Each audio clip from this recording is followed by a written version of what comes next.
ওর মধ্যে লিখে দিন যে আপনি 3 মাস জেল খাটবেন, আর যদি 3 মাসে না দিতে পারেন, ওনাকে ধরে দিতে না পারেন, 3 মাস জেল খেটে আপনাকে যে 1 লাখ টাকা জরিমানা করা হলো। ঠাকুর বলল ঠিক আছে, কাগজে সব বসে বসে লিখে দিল ঠাকুর। নিয়ে তখন পুলিশগুলো নিয়ে চলে গেল। তার চলে যাওয়ার পরে পুলিশগুলো চলে যাওয়ার পরে তখন ওই লোকটা বেরিয়ে এলো, যে চোর লুকিয়ে ছিল সে বেরিয়ে এলো। আসার পরে বলছে ঠাকুর আপনি তো আমাকে চিনেন না, আপনি আমাকে কেন আমার হয়ে আপনি এরকম সাজা নিলেন? ঠাকুর বলছেন শোন, তুই আমাকে চিনিস না, আমি তোর পিতা, আমি তোকে চিনি। আগে জন্মে কি ছিলিস, তার আগে জন্মে কি ছিলিস, তোর বয়স হল, তোর 7 জন্ম আমি বলতে পারি যে তুই কি ছিলিস। তুই আগে জন্মে এরকম জেলে ছিলিস, মাছ ধরতিস, আমি তাও জানি। তখন সে সব বলতে লাগলো। তখন সে চোরটা বেরিয়ে হাওয়া করে কাঁদতে লাগলো। কাঁদতে কাঁদতে বলল যে হ্যাঁ তো ঠাকুর আপনি তো সবই জানেন, তাহলে আমি আর এই ভুল আর করবো না ঠাকুর। আপনি অন্যকে হয়ে আমার পিতা হয়ে আপনি আমার দোষ আপনার মাথায় নিয়ে নিলেন, তাহলে আপনাকে আমি কিছু বলার নেই। সে খুব কাঁদতে ঠাকুর আমি কি করবো ঠাকুর? ঠাকুর বললেন শোন, তুই এক্ষুনি ষষ্ঠী নে। ষষ্ঠী হলো, তার দীক্ষা হলো, দীক্ষা হওয়ার পরে ষষ্ঠী হলো। নিয়ে তাকে দেওঘরে নিয়ে যাওয়া হলো। নিয়ে যাওয়ার পরে তিনি লোকের সেবা করলেন, সে দেওঘরে তিনি থেকে গেল। নিয়ে তারপরে যে 3 মাস পরে যে কেসটা হয়েছিল, সে কেসের টাকা পয়সা তিনি দিলেন। সে ঠাকুরকে বলছেন ঠাকুর আমি এই কর্ম কোনোদিন করবো না, এই যুগে কোনোদিন আমি যাবো না, আমি এই ভালো কাজই করবো। তুমি না থাকলে ঠাকুর আমাকে এই রাস্তা কে দেখাতো? তাই বাচ্চাদের যাওয়ার আসার যে রাস্তাটা আছে বাবা মাকেই দেখাতে হয়।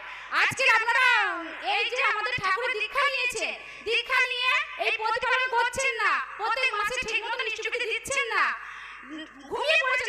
জেগে উঠুন, দেখুন আমরাও সত্যিকার দীক্ষা নিয়েছি, দীক্ষা নিয়ে আমরা কত ভালো আছি। আজ যে আমি মঞ্চে কথা বলতে পারছি আমার ভগবানের দয়ায়।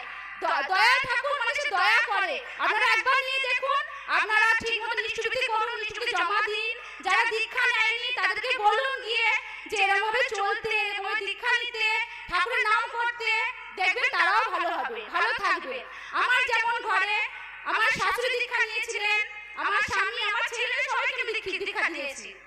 এবং যারা আমাদের ঘরে আছে এবং আশেপাশেও আছে, গ্রামেও গেছি আমরা, বলতে সবাইকে জাগরণ করতে গেছিলাম যে এরকম করে ইষ্টভীতি করো, ইষ্টভীতি করে তোমরা ভালো থাকবে।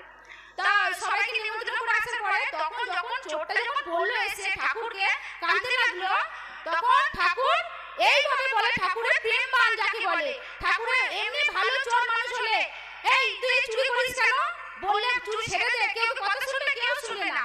উনি ঠাকুর বলে উনি সহজ রাস্তায় প্রেমের ভাষায় উনি ঠিক করলেন, ওনাকে কাজে দিলেন এবং কাজ থেকে উনি ওনাকে কাজে দিয়ে চুরি বুদ্ধিটা দূর করলেন, পুলিশের কাছে পয়সা দিয়ে এলেন, সে কাজ করে দিয়ে এলেন। তাহলে এটাকে বলে প্রেম বান। প্রেম বান যাকে বলে ভালোবাসা করে, ভালোবাসা দ্বারা মানুষকে ভালো করলো। ব্যাস এখানে কথাগুলো শেষ করলাম। আর একটা কথা, যারা দীক্ষা নিয়েছেন বা নেবেন তারা খুব ভালো করবেন। যারা দীক্ষা নিয়েছেন তারা আরেকবার ইষ্টভীতি শুরু করুন। যারা দীক্ষা নিয়ে ইষ্টভীতি করছেন না, খুব ভুল কাজ করছেন। দীক্ষা নিয়েছেন, ইষ্টভীতি ঠিকমতো না করলে সেই ইষ্টে যাওয়া যায় না, ইষ্টে আপনারা আশীর্বাদ পাবেন না।